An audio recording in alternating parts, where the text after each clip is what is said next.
It's round 5 of the 2025 ABB FIA Formula E World Championship. Welcome to Miami, our first time here in a decade. What a great place for a race. Hugely excited to see what's going to happen this weekend at the Homestead Miami Speedway, a brand new venue on the calendar for Formula E and the longest circuit that we visit on the calendar as well at 3.5 kilometres. The circuit bathed in sunshine this morning and we're very excited to see how it's all going to go down on race day here. But here is the calendar for season 11. You can see we kicked off in December in Sao Paulo, Brazil. Mitch Evans took a victory from the back of the grid. Oliver Rowland then went into 2025 in spectacular style by taking a win in Mexico City, and then in Jeddah, the first doubleheader of the year, Max Günther won on the Saturday, and Oliver Rowland is the most recent winner on a Sunday. Over 55 days since we last saw the checkered flag back in Jeddah, and we're now back racing. And we'll see how it's all going to work out. Here are the drivers that will be taking to the grid, 22 of them. As you can see, a home race here for Andretti this weekend and also for DS Penske, so Jay Dennis as well as Nico M&uuml and Jean-Eric Vergne and Maximilian Günther, all hoping to get strong results for their respective teams on home soil. As we said, the sunshine is out and the circuit looking resplendent in the sunshine ahead of free practice 2 this morning. A lot cooler in terms of the weather conditions compared to FP1 yesterday afternoon. Very excited to see how this is all going to work out. Billy Munger and James Rossiter alongside me. Billy, yesterday in FP1, it was Nick Cassidy who started the weekend off on great form, considering he's had a very difficult start to the year. Not even in the top 8 in the championship. He's done very well. Yeah, he had a real big bounce back yesterday and obviously came out the blocks on all cylinders really. Yeah, fastest by just over a tenth of a second in FP1. Obviously still a lot of track progression to see, and when it comes to qualifying it would be interesting to see how it all goes, but they've got a lot of a point to prove really, Jaguar, and Nick Cassidy as well. Certainly have. So James, this is the circuit there, Miami Homestead Speedway, anti-clockwise, one of 4 anti-clockwise venues. Longest track on the Formula E calendar, and given FP1 yesterday, it looks like a tricky place to drive an FE car. Seems like it's really tricky to make the rear tyres hang on for the entire lap when you're pushing in your maximum power. And I think we're going to see a lot of action today in terms of how the teams are going to go about making sure that the rear tyres last from FP1, things that they've learned. But let's not forget, they've had 8 weeks to learn about the Gen 3 Evo, about all the systems, all the things that they learned in those first 4 races. I think we're going to see a bit of a change in the order here today. Yeah, turn 8's being a crucial overtaking zone. We saw a few drivers locking up and going off down there as well. Turns 10 and 11, tight chicane. Then through the final series of corners, turn 12 and turn 13 in particular, catching a few drivers out. Very blind in particular, Billy, into that turn 12, and we saw a few cutting the grass on the outside. Yeah, also it narrows down quite a lot onto the entry there, so it does provide a real challenge for the drivers, and I think it'll be an area that we continue to see mistakes, to be honest. Certainly will. So, as we know, Oliver Rowland leads the Drivers' Championship, 17 points to the advantage of the rookie Taylor Barnard, who has been incredible in his full-time debut season with Neil McLaren. Of course, he made 2 outings in season 10, replacing the injured Sam Bird, but very impressive so far for the youngster, and he still has the possibility of becoming the youngest ever race winner. Ollie Rowland, though, as we said, on emphatic form. Here he is, ready to get suited and booted into the car. And excited to see what he can do this weekend. Yeah, tough day for him yesterday. He struggled a lot. He was at the back of the timesheets and really looked like for the first time this year he was in a difficult spot. So hopefully he can get back on top of it today. Yeah, we heard him on team radio actually talking about the car, it seemed like there was some kind of problem with it. So whether there was a technical issue there, still not 100% sure on that. But hopefully he's able to start off what is the most important day, of course, being that we've got a qualifying and the race later on, in good form, and hopefully to turn around that disappointment of FP1. I think for him as well, it's important to note that his teammate Norman Nato was 7th in FP1, and Ollie has been consistently outperforming him so far in this season. So as much as, yes, they might not have gone well for him, he knows that if he can get it all together, he's got a decent package underneath him. Certainly does. Well, green light then is on. Free practice 2 gets underway here at the Homestead Miami Speedway. Cars filtering out of the pit lane and onto the circuit for the first time.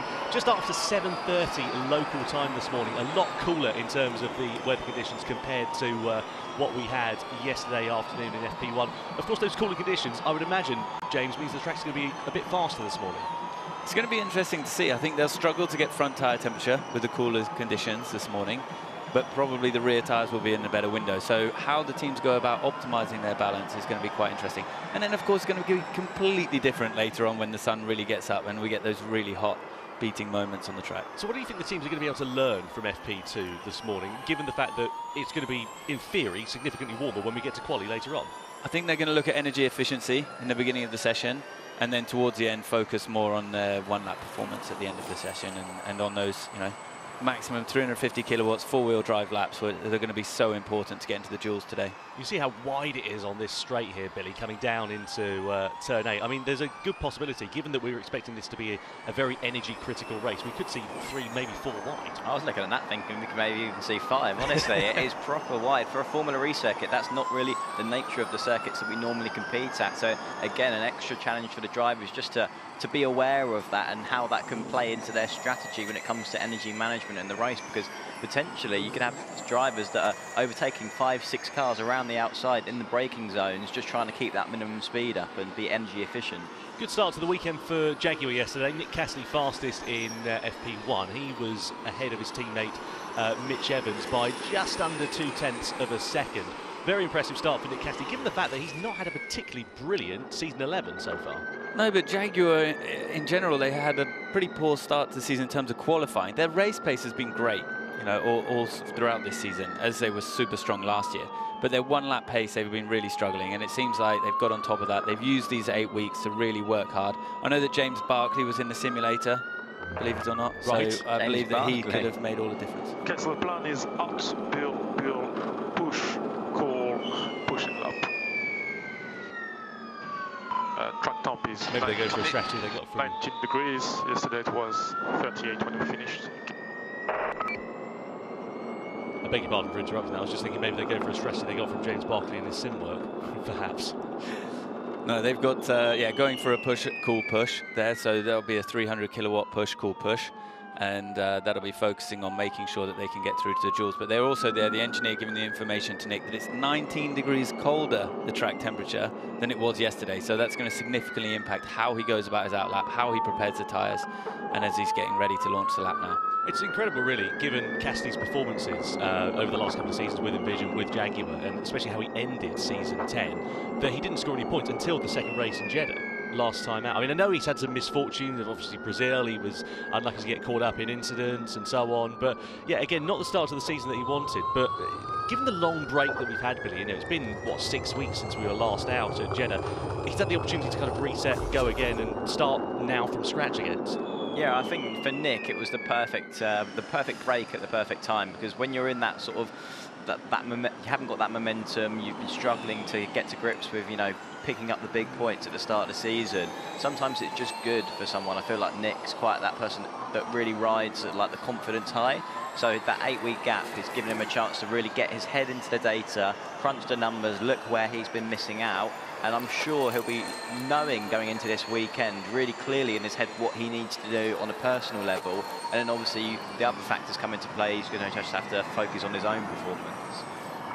Yeah, I think all the drivers have had a bit of a reset, and it's going to be interesting to see who comes out on top after this 8-week break. So we're watching Antonio Felix da Costa here just going through turn 4. This is where the attack mode will be activated in the race. You can see that on the outside. One thing I did notice when I was walking the track yesterday, loads of lovely camber on the inside of that corner. You can sort of roll it through, but as you get to the attack mode on the top, that sort of camber drops away. It's incredibly different sort of lines, and I think the attack loss time, if you will, it's going to be a bit more significant, but it also then converges onto the racing line naturally, given the way the corner goes.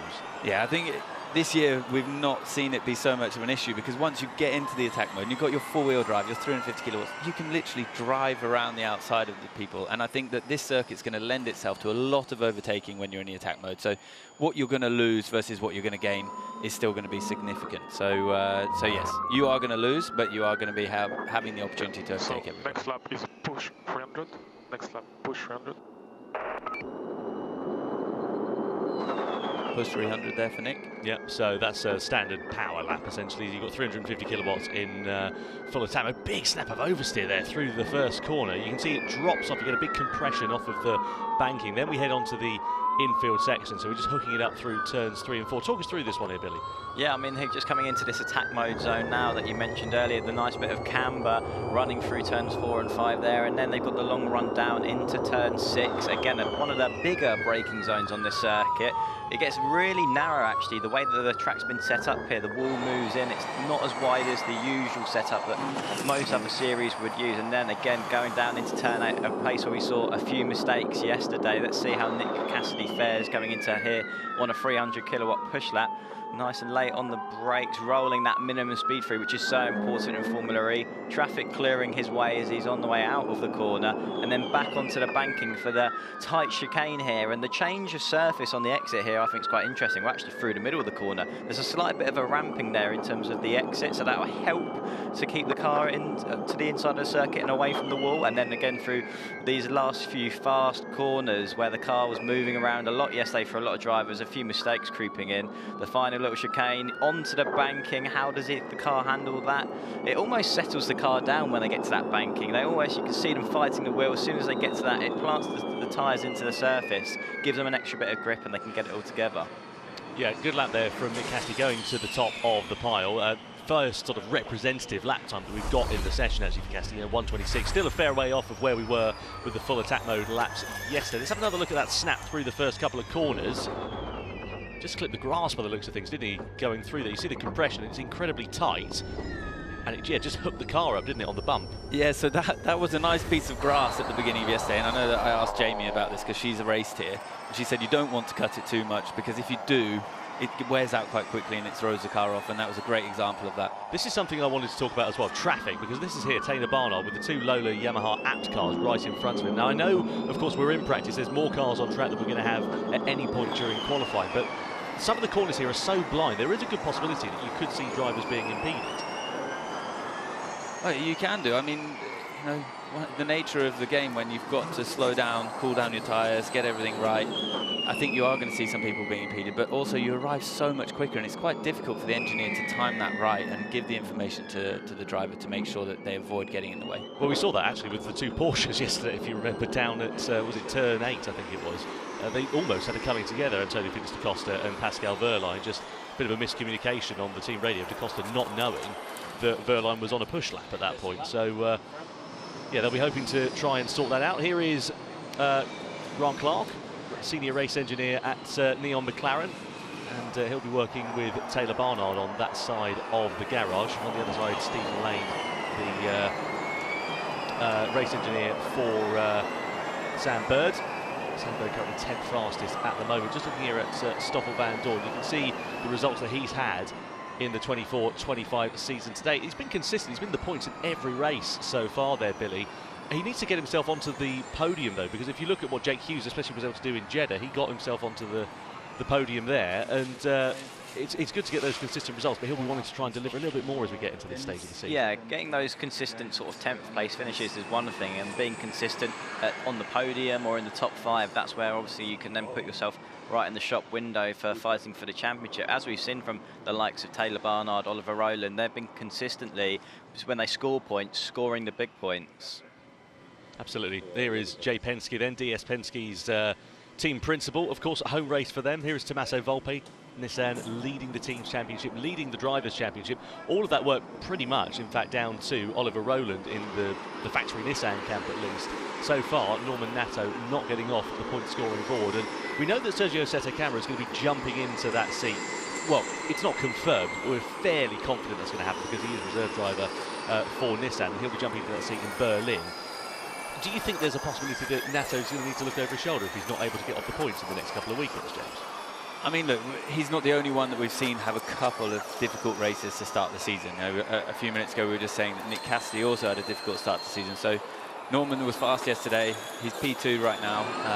You know, I think he needs a little bit of time to settle in. I think there's still some new things, and he should get up to speed. Push 350 in. Push 350 in. Scenario 9 when you're ready. Scenario 9 when you're ready. So that's the lap that Sam Bird is on now. You can see him there on an attack mode lap. So he's now got four-wheel drive power and an extra 50 kilowatts underneath in the car. It's so visible, the difference between a car on a 300 to 350 kilowatt lap. There's just so much more traction with the four-wheel drive, but the car just looks so much more hooked up, and Bird now trying to start pushing the limits here. Yeah, it's incredibly impressive when you've got the four-wheel drive and 350 kilowatts. Cars are so fast now. Down in towards turn 8 there, you can see the sun quite low overhead given the early time of day that we're at here this morning, but Bird pushing on, setting good sector times. One of the envisions there just going off onto the runoff area, making sure that they re-emerge back onto the track. It's quite a sharp jink over to the right-hand side following that chicane, actually. You've got to be very careful that you don't, if you do run on, you don't end up compromising somebody else's lap. Yeah, I think this is why the drivers are actually running on there. They're on their slow laps, cool-down laps, and they don't want to get in the way, and it's a very tricky part of the circuit that then you can't see where another car is approaching on the exit. So actually a smart choice from some of the drivers there to just go around the outside of the chicane and make sure they're not impeding anyone. Interesting just seeing there Sam Bird coming in at the end of that lap there, going straight into the pits. Taylor Barnard, his teammate, has set the fastest lap with now using that 350 kilowatts, 1:23.9, so a couple of tenths slower than what we saw in FP1 yesterday. So the track is very fast for so early on in the session. Yeah, we're keen to see, as we said, what that's going to look like when we get into qualifying later on this morning. It's slightly earlier schedule than we normally have in Formula E. Qualifying traditionally happens at about 20 past 10. It's actually starting before 10 o'clock this morning. So I wonder what conditions are going to look like in terms of the air temperature and indeed the track temperature. That's Max Günther exploring the limits out of turn 7. Just kicking up a bit of dust. Let's have another look. So he's out of turn 6, snap of oversteer on the apex, and then just runs out of tarmac. This is a good example of having hot rear tyres where they've probably been hot from doing a few laps. He hasn't done a big enough cool-down lap, and he's still pushing on. You know, just the rear getting away from him. He's chasing it the whole way through. So I think it's going to be very challenging for the rear tyres. You know, when we get through the hotter temperatures later on today, the drivers are really going to struggle to hang on to the rear for a whole lap.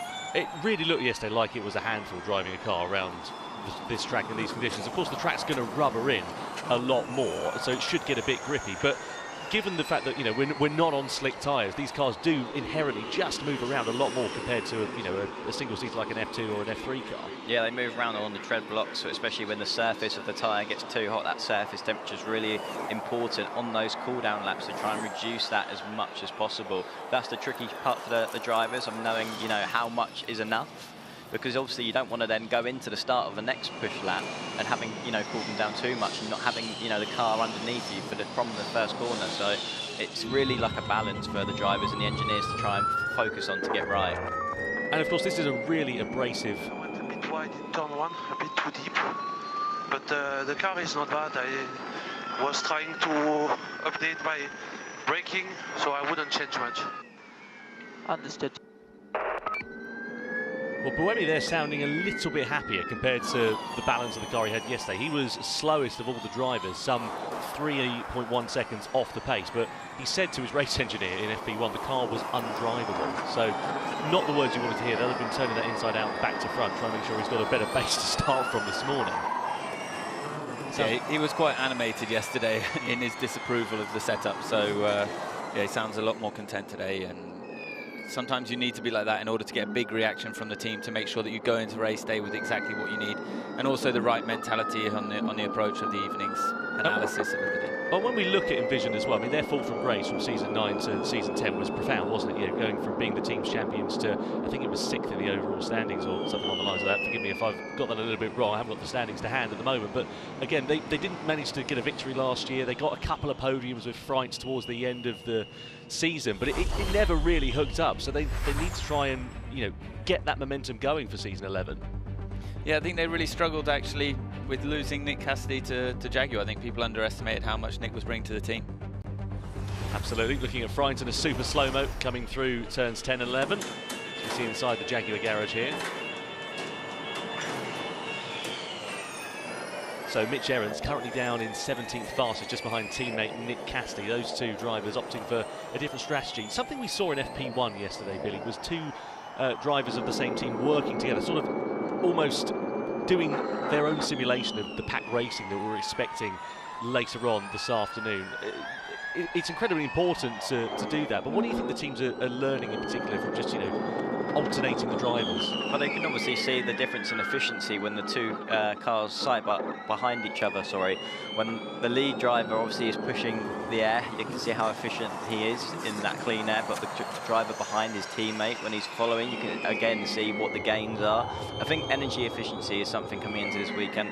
We all know, and everyone in the paddock has been talking about it. I think the nature of this circuit lends itself to that pack racing, like you've already mentioned there, Tom. Oh, a little bit of a moment there for one of the Porsches. It looked like he was getting a bit close to the wall there on the exit. The car was really moving around as he got to the banking. Well, I think Da Costa, it almost looked like he clipped the tyres on the inside of 15 there, and I think that just sent him wide, didn't it, towards the wall on the outside. Thankfully avoided it, but a bit of a warning sign nonetheless. Anyway, just under 24 minutes to go of the session. We were talking about the two Jaguars a few moments ago of Nick Cassidy and Mitch Evans. They're currently down in 18th and 19th place, but as we said, really impressive performance from both Cassidy. I'm quite happy. How was my last 350 lap? Yeah, 350, that was good. Currently P1. I'll give you more feedback on the out. So Barnard there, a bit of team radio with his race engineer. But yes, just go back to the Jaguar situation. Yeah, first and fourth yesterday for Nick Cassidy and for Mitch Evans. Strong start to their weekend. Let's go down to pit lane and catch up with Alexa, who's with their team principal, James Barkley. Yeah, thank you, Tom. And as you said, a super impressive start for Jaguar yesterday, which come out of the way of the cars coming into the pit lane here. And James, the break perhaps couldn't have come at a better time for the team, giving you the opportunity after a tricky start to the season to reset and work out what you guys can fix and do better. Yeah, listen, it's been 4 races down, 1 win, but I think we've seen really good race pace, but we had some one-lap performance to find. So yeah, that's what we focused our time on, but let's wait and see. It's a long season. We don't expect miracles in this game. You just got to kind of work hard and let the results do the speaking for us. So yeah, good session yesterday, but a long way to go. And yeah, we'll keep working away and hopefully close that gap. But all the ingredients, I think, are there for a really strong kind of race result. And we've seen that obviously in Sao Paulo at the start of the season. So just improving that one-lap pace has been key. And what did you have the opportunity to do over that 8-week break? Well, a lot back at the factory, basically. A lot of time to analyse the data, look at where we felt we could be stronger, where we were struggling. And that's the work that the team have been really hard at since the last race in Jeddah. We had some manufacturer testing as well to do, which is good. So yeah, it's been a chance to piece some things together. But like I said, it's not that simple. You have a good theory about what we could be, and we just work through our to-do list and see what we can validate has worked and where things haven't, and just chip away at it and hopefully close that gap. And it's very close. I mean, we're talking about a gap, but it's, you know, Mitch was a 10th of a second going through to the semi-finals in Jeddah, so we're very, very close, and Formula E is very competitive. And focusing now on being here in Homestead, what are some of the unique challenges of this track? Yeah, quite an outlier track, I would say, compared to what we see for the rest of the year. The surface is very different here, super wide, as we can see from the camera feed now. So just quite a potential outlier track. We know that not a lot of people have been here much, so it's also new for everybody in that context. So I think managing the tyre, we know from an energy point of view, it's a race which definitely is more up there in terms of being energy challenging. So I think it's going to create an exciting race today. Thank you so much, James. Best of luck for the weekend, and back to you, Tom. Thank you, James. Thanks to Alexa down in pit lane there as well. So good start to the weekend for Jaguar. Let's see how they are able to progress. Whilst we were listening to James Barkley there, we saw Taylor Barnard, and he was on the ragged edge. James, he's a man with a lot of confidence inside that car. Yeah, it's great to see the way he's evolving during the season. I mean, last time out, we saw him getting his elbows out in full battle. We've seen him on the podium a few times, but the lap he just put in there, you know, he's cut the grass at turn 1, over all the curbs. I mean, Billy was just saying he's throwing it around like he's in a go-kart, and he's full of confidence, and the lap time is there.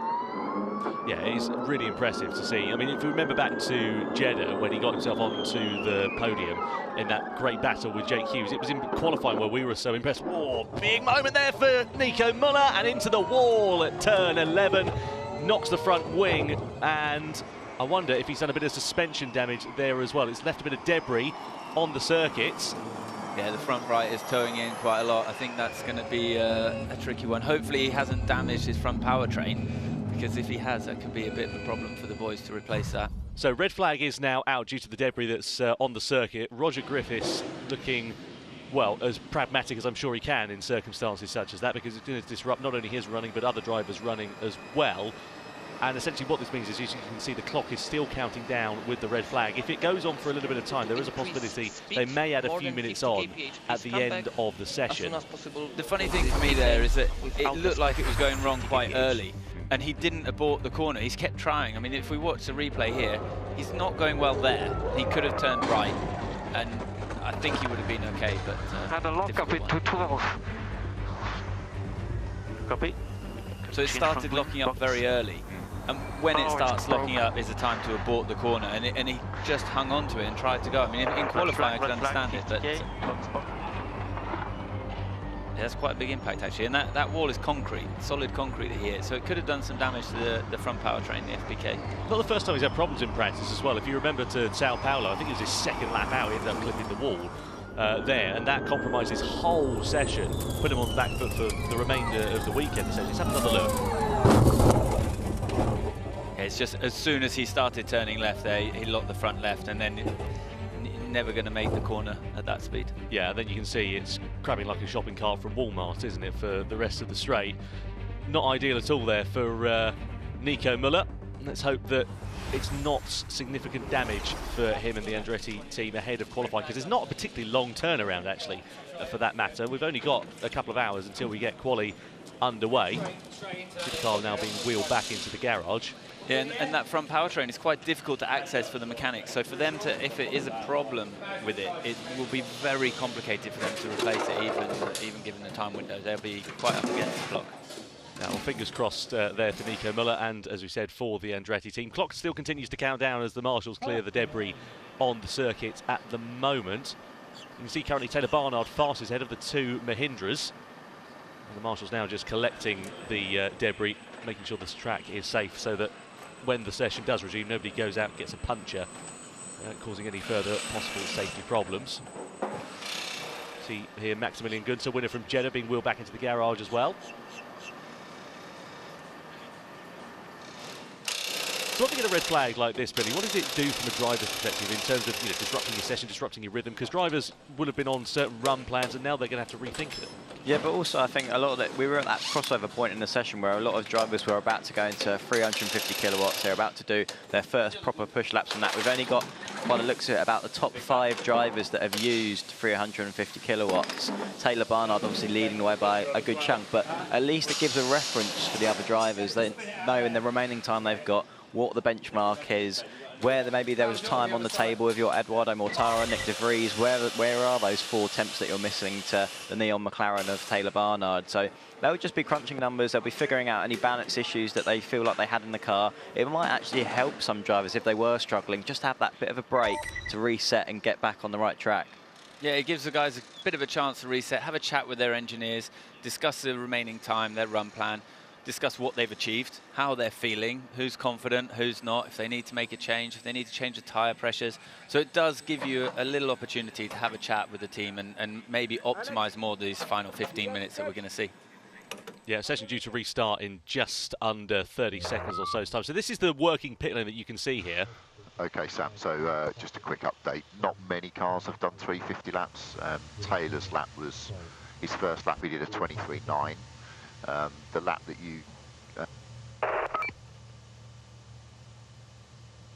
So they're just talking about the lap time that Barnard set, and still a good amount of time for Bird to improve. Yeah, if you're Sam Bird, you're going to be a bit worried at that gap. I mean, that is a monumental gap. It's a Max Verstappen-sized gap at the moment between Taylor and his teammate. It was interesting to listen to the psychology of how, the driver and engineer were communicating them, because although Taylor has done a 23.3 now, the first lap was referenced that it was a 23.9, so he was almost bringing that gap down to only a few tenths for Sam, his engineer there. So that for me is the psychology of making sure the driver's still high on confidence and not getting too worried.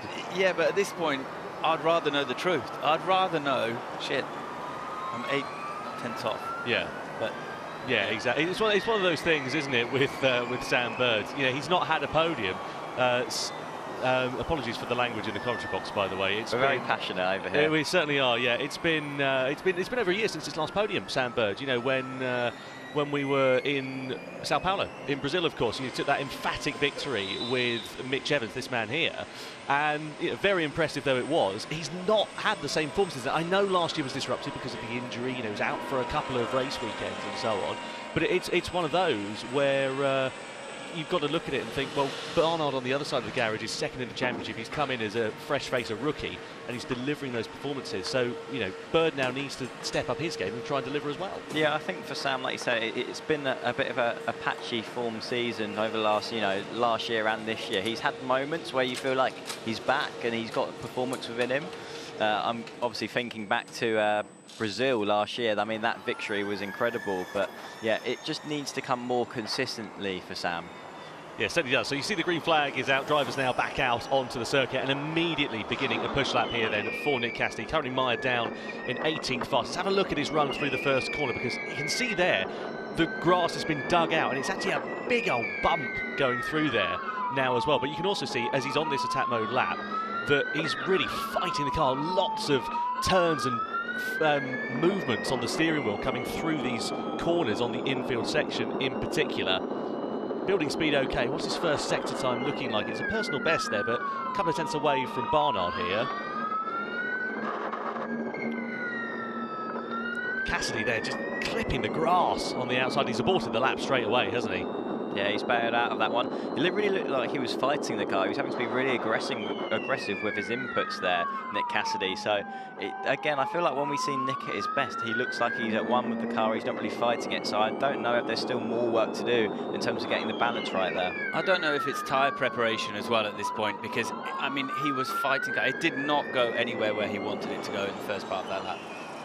And he was a few tenths off in sector one. And, yeah, running wide, going onto the grass. Got a bit to do still, I think, to put that one together.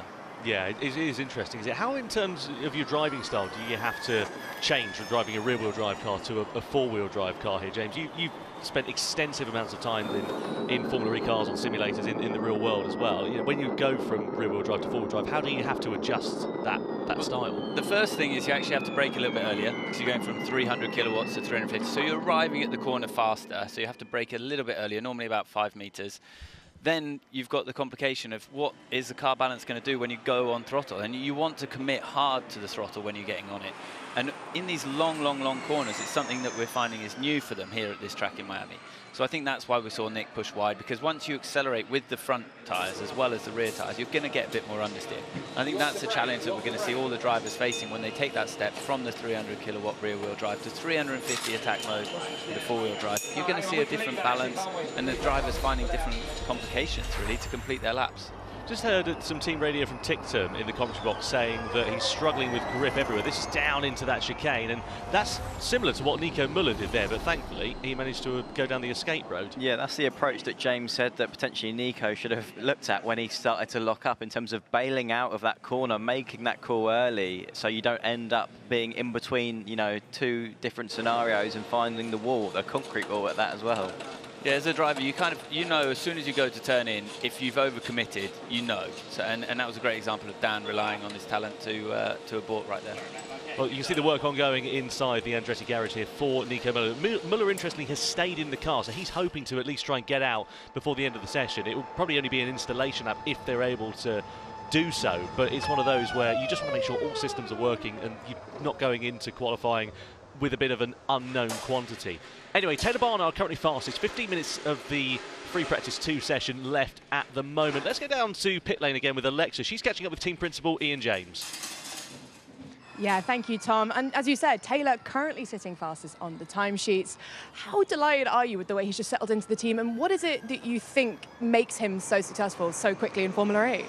I think the attitude that we've seen throughout, and we've said time and again, just the way that he worked with the team as our test and development driver, our reserve driver as well, and the approach that he's shown then is exactly the same approach that he shows now. He's got the race seat, and it's just that way he interacts with the team, but also the natural talent that he's got is phenomenal.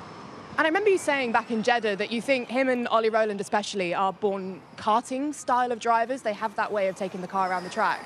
Do you think that's actually helping him out here as well? Yeah, I think it is, and I think the style of racing that we're seeing in Gen 3, I mean, he's not afraid to get his elbows out, which is good, so he's holding his own out on the track, and I think that's going to be crucial this weekend. It's going to be particularly energy sensitive, so the style of racing we're going to see means that you're going to need those kind of karting skills, and I think that's what we're seeing with both Ollie and with Taylor as well. It's really playing to their strengths. And Sam currently sitting a few tenths off of Taylor. Do you think he's going to find that challenging, having someone so young coming in and almost putting him right into the challenge?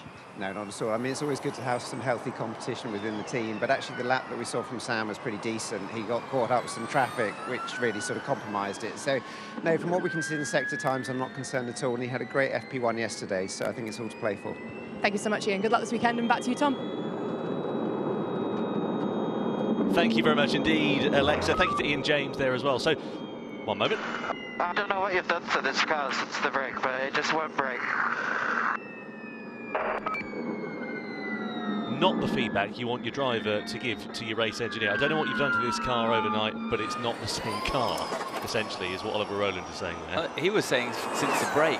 And, you know, we touched on it earlier in the session where they've had 8 weeks. You can change a lot of the systems and the software inside the car that controls the braking, the torque balance between the front and rear axle. And they're, you know, Oliver confirming that he's really struggling, and he was struggling yesterday, and he's 4 tenths behind Taylor. He's clearly had a go at the attack lap, and that's not where he needs to be.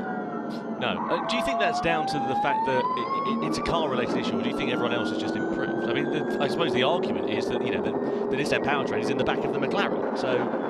But the software is different. The software, the way that they control the torque balance between the front and rear axle, you know, McLaren would have gone one way, I'm sure, and Nissan would go the other. That's the one thing where the teams can really differentiate, you know, is that torque balance, the way that they apply the different software solutions, let's say, to the problems that you find in this championship. See Da Costa fighting the steering wheel here, Billy. He's just soaring away at it, isn't he? Yeah, he's having a real few good goes at it. Now we go into the chicane where we've seen a few issues already. How does he handle it? Looks very neat and tidy, I'd say, compared to the rest. It looked like he left a little bit of margin there, James, on the entry. Didn't push the entry, focused on rolling the minimum corner speed there.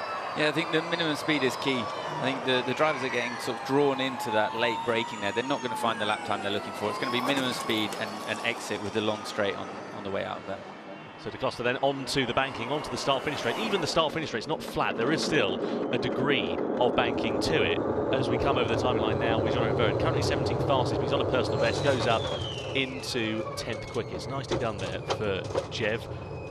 Of course, on the other side of the garage, we saw Max Günther taking victory in Jeddah. Verne, not victorious since Hyderabad in 2023. So he'd love to be able to open his checkbook in 2025 with a strong result. And I mean, if you consider he was one of the original drivers in Formula E to race back in Miami some 10 years ago. I know we were on a different circuit back then, but yeah, it'd be good to see him do well here this weekend. Yeah, but he's still 1.1 seconds off Taylor Barnard at the moment. I mean, the gap that Taylor has at the front is massive. 4 tenths of a second is massive in this championship, isn't it? We're used to seeing hundredths of a second, and to see 4 tenths is really quite spectacular. Let's have a look here on board then with Verne coming through the final corner. You can see him lots of applications of the steering wheel there, just trying to fight for control, and a big old amount of compression. What does it look like compared to, say, Maloney in the same series of corners? It's an interesting couple of corners, those last couple, because they're almost like you get tricked into. You want to roll as much speed through the right hand there before the left, but it's only a short run and the exit is really critical, so it's kind of a balancing act. I think with a lot of these corners, longer apex, entry to exit, it's difficult to get right. After this push 350, we'll have the choice for a double cool once more. So, race engineers talking to Pascal Wehrlein there, reigning world champion.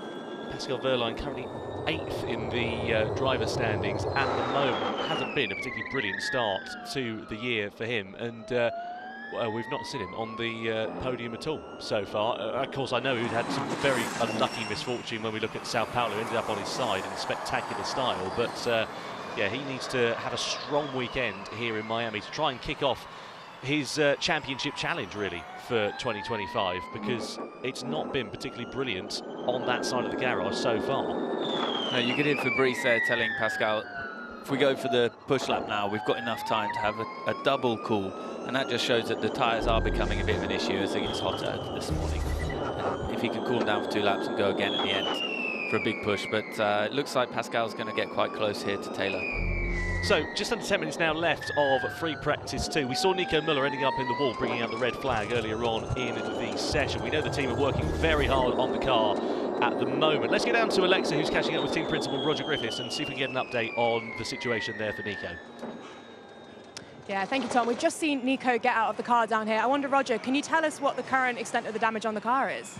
Yeah, I mean, it's not excessive damage, but it's more than that we can repair in the remaining time of the session. So we had to make the decision to take Nico out the car, allow the mechanics to get it up in the air properly, and you know, do a proper repair in getting the car ready for qualifying rather than rushing to get it out to try and finish off the session. So obviously disappointing that we don't complete the session on the racetrack, but we completed in the garage. But you know, we'll be good to go for qualifying, so no concerns there.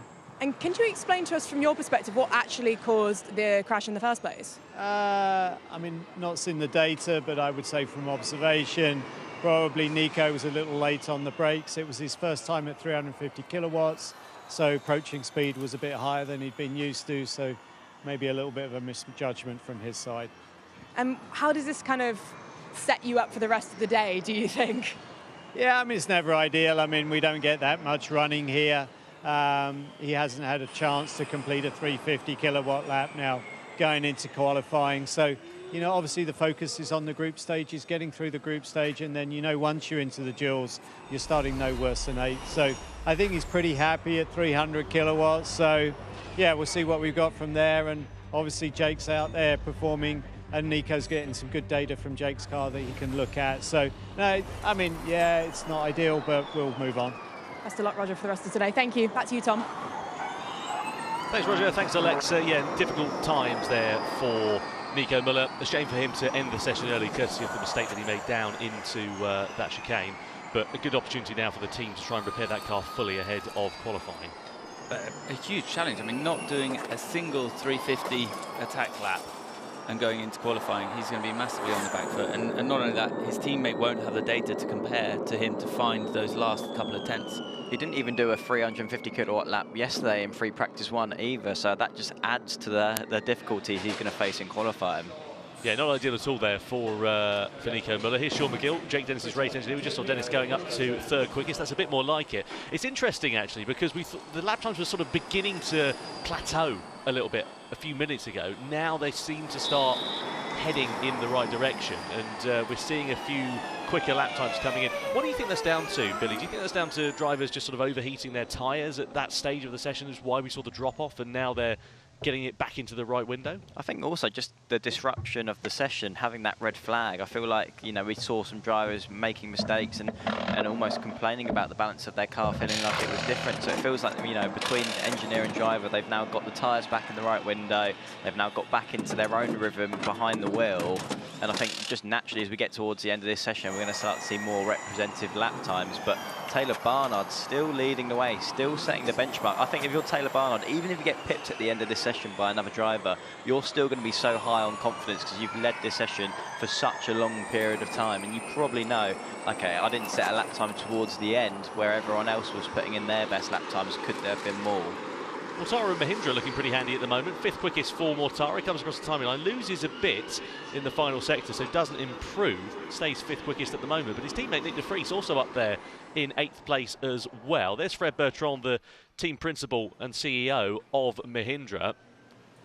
Good resurgence of performance over the last year or so for that team. If you remember back to season 9, they were properly down in the doldrums, car cutting out left, right and centre, and all sorts of technical issues, and they really turned it around last year, continuing that forward momentum. They're not expecting podiums this year, but if they can get consistent top 5s, you never know in Formula E, do you, James? You've got to be in the right place at the right time. No, you do. I mean, with the race that we're going to see later on today, with such an energy-dependent race, I think it's anyone's game, but you're going to have a great car underneath you to deliver in qualifying, and that's what's really going to matter today. In terms of qualifying, how relevant is it going to be for the race? Do you think it's going to be critical, or do you think because of the high energy pack racing where we've seen drivers cycling through the field that you can get away with if you don't necessarily have such a good run? You're going to want to be starting the top 8, mainly because you stay out of trouble. And also you can be so efficient in those first few laps, because if you're in the pack and you're anywhere further back really than the top 8, you're going to struggle to maintain your minimum speeds. Therefore, you're going to burn more energy to stay on the back of the pack. So it's going to be an interesting one to see who has a difficult qualifying and kind of tries to cycle through to get to the front to avoid that concertina effect where that becomes very inefficient. So yeah, top 8, ideally top 6 is where you want to be. Yeah, the pinch point down in the first corner is very prominent. I mean, we've seen drivers threading the eye of a needle here on these hot laps here, Billy, but if you consider 22 Formula E cars in about 6 hours' time are going to be barreling down towards T1, it's going to get pretty tight, isn't it? I can't picture them all making it through and every single part of all the cars being intact, to be honest, because it really does narrow down. We've got David Beckman's on board going through this first part of the lap. Oh, okay, so interesting there, because he didn't actually run properly onto the grass there, but it's almost like where all the dirt's been, you know, dragged onto the circuit. If you have any steering lock or just the wrong amount there, it does catch you out and it does send the car into a bit of a slide. I think he just took it a little a bit, but we saw Taylor take a lot of grass, and Taylor's approach kind of worked out better for him because the hole was almost in the middle of his car. You can square the steering wheel up almost if you use it, or you can always just keep the steering wheel as straight as possible. So again, all the drivers will be after this session looking at onboards, looking at what other drivers are doing in that part of the circuit where they are running into issues and seeing, okay, if Taylor Barnard is putting half his car on that and it's working for him, that's what I need to go out there and do. But they want to do that learning ideally before qualifying now. Well, superhero save there for David Beckman at the first corner. Nicely done for him. Sits 11th quickest at the moment. You can see Vern on full attack mode lap at the moment then. So 350 kilowatts of power and four-wheel drive underneath him. It's going to be a big improvement in time and hopefully in position. Still 8 tenths of a second away. Just creeps inside the top 10. We saw the virtual race engineer pop up a few moments ago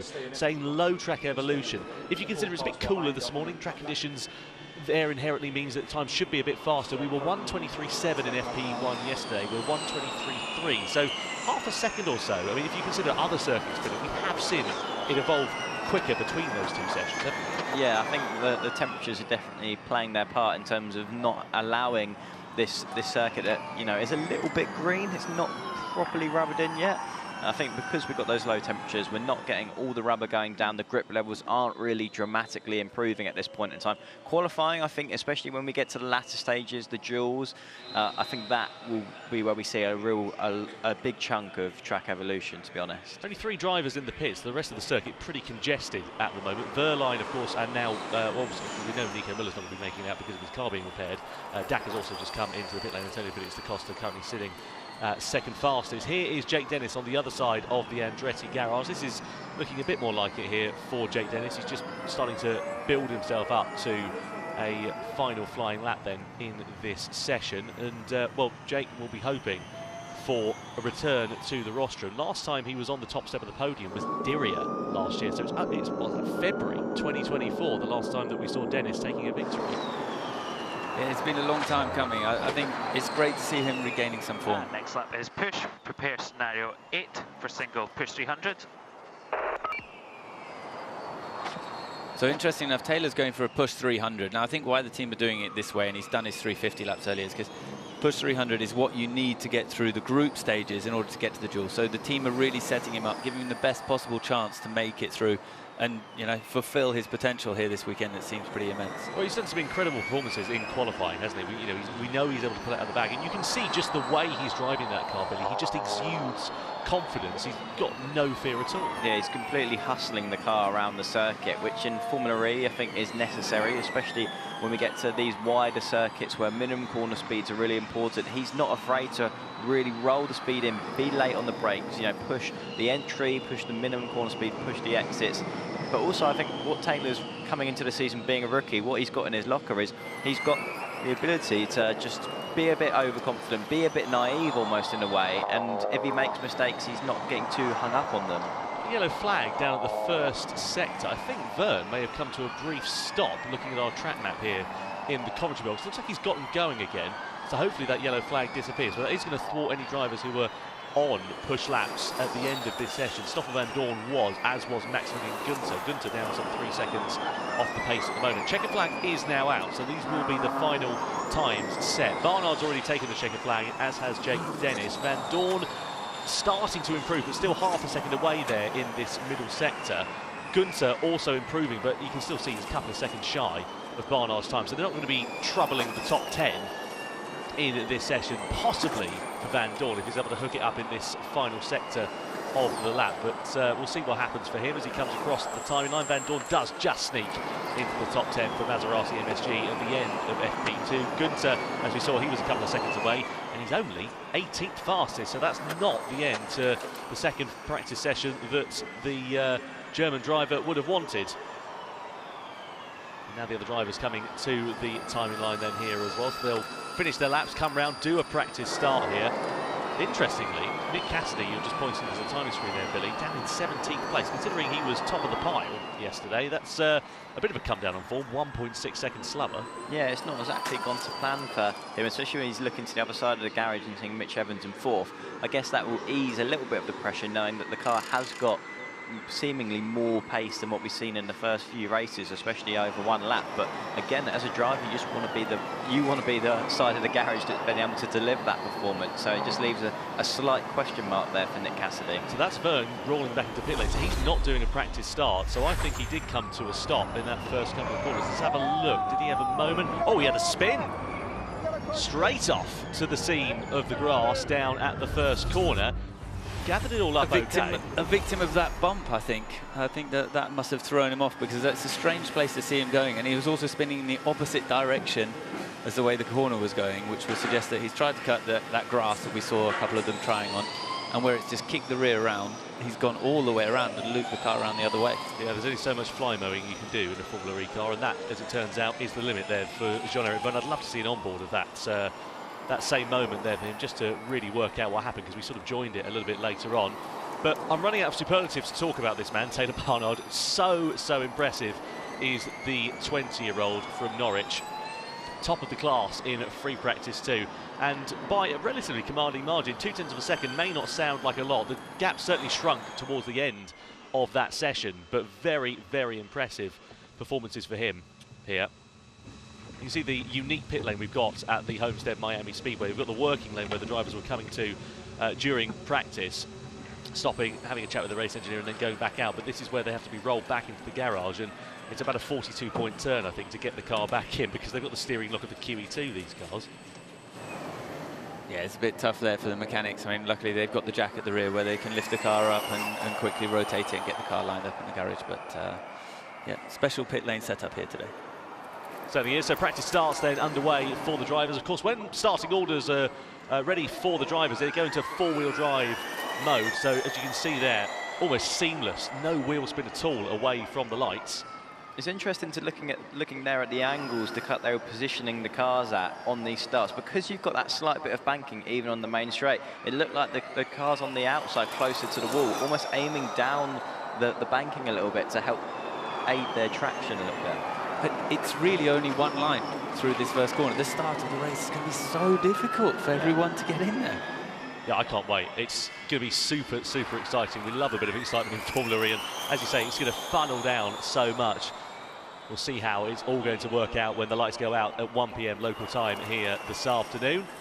But there we are, that does bring an end to free practice 2. Let's get the results then at the end of that session. Taylor Barnard, the youngest driver on the grid for Neon McLaren, continues to impress. Nearly 0.2 of a second ahead of Porsche's Antonio Felix da Costa. Great end also to the session for Nick de Vries there as well. Third quickest for the Dutchman, the 2020 world champion, ahead of Mitch Evans and Jake Dennis. Then it is Norman Nato. Eder Mortara in the second Mahindra, making it a double top 10 result for that team, ahead of Oliver Rowland, who we heard complaining about the balance of the car during the session. Hopefully they're able to figure that out at the end of that one. Jean-Eric Verne spun round like a tabletop at the end of FP2, but no harm done for him as he ends up 11th quickest, ahead of Bird, Beckman, Hughes and Zane Maloney. Then Dan Ticktum, also problems for him with the balance of the car. FP1 topper Nick Cassidy down in 17th position there as well. The big talking point though was this at the end of FP2. Just clipped that up, didn't he? Clipped the grass, or the mud, I should say. It was well called from James there. He just caught it at the wrong angle, trying to sort of get the car gathered up, and it flicked him the other way onto the grass. Yeah, a bit of a moment, I guess you could call it, for John-Eric Vergne. Luckily, no damage to the car. There's plenty of runoff there for the drivers to use. I think we're going to see some more of that in the group stages of qualifying. No doubt about it, and especially when you get into the duels, obviously we're going into attack mode, full power laps, and well, stopping distance is going to be increased as a result of that.